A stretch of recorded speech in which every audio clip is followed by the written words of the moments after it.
Tahrir har i dag varslet en demonstration foran den amerikanske ambassade mod den såkaldte Muhammed-film. Hizb ut-Tahrir, som vi her ser demonstrere mod genoptryk af de danske Muhammed-tegninger for 4 år siden, vil protestere mod filmen Innocence of Muslims, som den seneste uge tid har ført til omfattende uroligheder ved amerikanske ambassader i Mellemøsten, og som angiveligt var årsag til drabet på 4 amerikanske diplomater i Libyen. Organisationen skriver, at filmen er udtryk for en samtid, der er præget af anti-islamisk propaganda.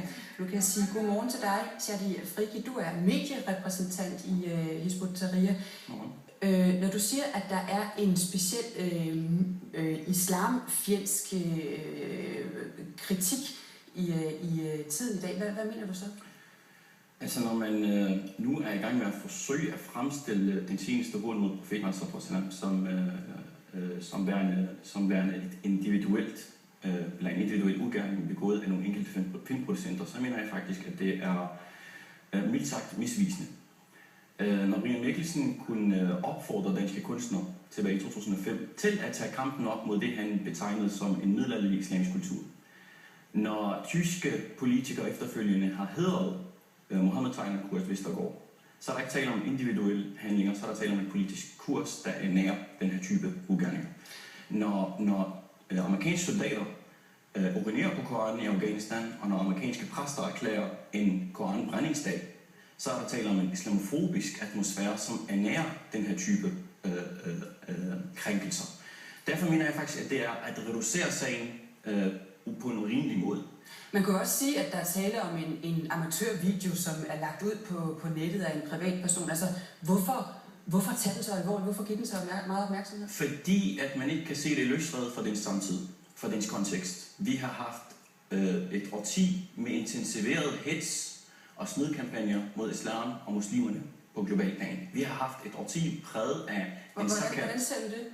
Vi har haft en krig mod den såkaldte terror, som har indbefattet besættelse af muslimske lande, som har indbefattet en masse, altså faktisk rivaliserende politikere, der konkurrerer nærmest om, hvem kunne være hårdest mod muslimerne.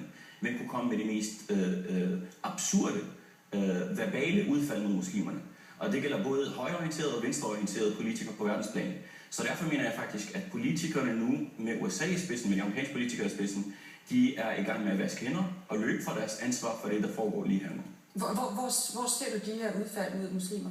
De her udfald kommer til udtryk på ufattelig mange måder. Om vi taler om besættelsen i den islamiske verden, om vi taler koranskænding, som fandt sted i Afghanistan og mange andre steder fra amerikanske soldaters side, om vi taler om verbal udfald for politikere rundt omkring i verden, om vi taler om at hædre folk under påskuddet om, at de benytter sig af deres ytringsfrihed, hædre folk og ernære folk, som lige netop provokerer muslimerne gennem blandt andet den her film. Hvor ser du danske politikere komme med de her verbale ytringer? Som jeg sagde før, Brian Mikkelsen tilbage i 2005, der opfordrede kunstnere til at tage kampen op mod det, han betegnede som den middelalderlige islamiske kultur.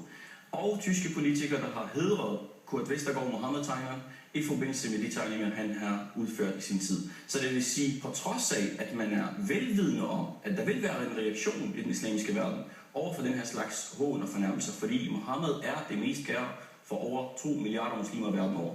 Alligevel insisterer man på at hædre de her personer, og dermed kan man så ikke reducere det til at være de her enkelte individers ugerninger. I fredagsbønnen, der hørte vi en række danske imamer simpelthen fraråde at gå til, så vidt som til demonstrationer imod den her film. Det tyder på, at der er en splittelse i det islamiske samfund om det her. Jeg mener, et hvert forsøg på at så splid mellem muslimerne i forbindelse med den her sag vil forfejle. En er alene, fordi at Muhammed er det mest kære for de 2 milliarder muslimer, der er rundt omkring i verden. Men er det ikke det, I gør ved at gå til de her demonstrationer? At vi så splid? Det er nok lidt af... I går i hvert fald imod de opfordringer, som imamerne har kommet. Det er ikke tilfældet, at det samme imamer i Danmark først og fremmest, der har sagt, at man ikke skal gøre det. For dem af dem, der har gjort det. Ja. Dem af dem, der har gjort det, har gjort det med udgangspunkt i, at det ikke er til gavn for Muhammed eller for muslimerne. Så det er ikke fordi, de er imod, at man markerer sit standpunkt over for den demonstration. De mener bare, at man skal gøre det på en anden måde. De skal have lov til at have den her holdning. Vores holdning er, hvis man reagerer over for den her provokation med passivitet, så vil det kunne opfordre flere hadfulde personer til yderligere provokationer. Og på længere sigt, så kan man faktisk risikere en vis neutralisering eller normalisering af den her slags hån og fornærmelser, og så kan man så risikere, at det bliver simpelthen så banalt og normalt, at det vil kunne gentage sig hele tiden. Hvad mener du om, hvis nogen de mener, at den her demonstration, den godt kan, der kan man godt tro, at I støtter de her drab, som er fundet sted på de amerikanske diplomater, og de uroligheder, der er i Mellemøsten? Jeg mener, det er et forsøg på at kriminalisere muslimernes reaktion, alt imens man forsøger at bagatellisere provokationen. Så fokus er meget mere på de forkerte, vil jeg mærke, reaktioner, der er fundet sted i nogle dele af den islamiske verden, men det skal ikke fratage muslimerne retten til at erklære, at de fordømmer den politik, der har ført til den her slags provokation. Shadi Frikland, lad os lige høre den amerikanske ambassadør Lori Fulton, hvad hun har at sige om jeres demonstration i dag. Denmark has been through this, you know, in two situations, when they were first published and when they were republished. And I believe that people in Denmark have seen that these kind of demonstrations really don't help. What really helps is dialogue and engagement with each other. And I think you've really seen that in Denmark over the last, 5 to 8 years. You've seen a dialogue between Christians and Muslims in Denmark. And I think that's very important. And I think that will help control some of what might otherwise be tensions of the situation. Ja, det som den amerikanske ambassadør her siger, at vi i Danmark jo har haft erfaringer med de her sammenstød mellem kristne og muslimer på grund af trykningen og genoptrykningen af Muhammed-tegningerne. Og hun siger, at her i Danmark, der kommer vi ikke langt med demonstrationer. Det er en dialog, der skal til. Hvad har du at sige til det? Jeg synes faktisk, det er varmt at forsøge at flygte for sit ansvar i forbindelse med ikke kun den seneste fornærmelse af profeten og de 2 milliarder muslimer rundt omkring i verden, og forsøge at appellere til danskernes følelser på den her måde, og ignorere den amerikanske administration, den nuværende og den tidligere amerikanske administrations ansvar for de gentagende fornærmelser, der har fundet sted mod profeten og mod islam og mod Koranen. Men hvorfor burde den amerikanske ambassadør tage ansvar for det? Fordi deres politik i den islamiske verden og deres politik over for muslimerne på regional plan, på international plan og på national plan er en af årsagerne og faktorerne til den islamofobiske tilstand, som gør, at vi har med de her slags provokationer at gøre.